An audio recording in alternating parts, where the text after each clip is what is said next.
Ano ang feeling nung una niyong nakita yung product ng pagmamahalan niyo, yung baby? Iba. Oh. Ate Tony, iba. Ano? Nung nakita ko, anak ko 'to.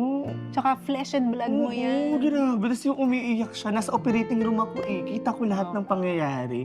Tapos na-emergency CS pa siya, talagang...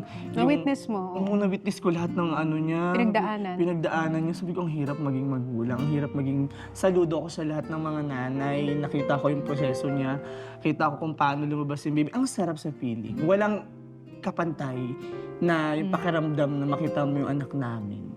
Na nakabuo kayo sa pagmamahala. Pasensya na. Nakabuo kami!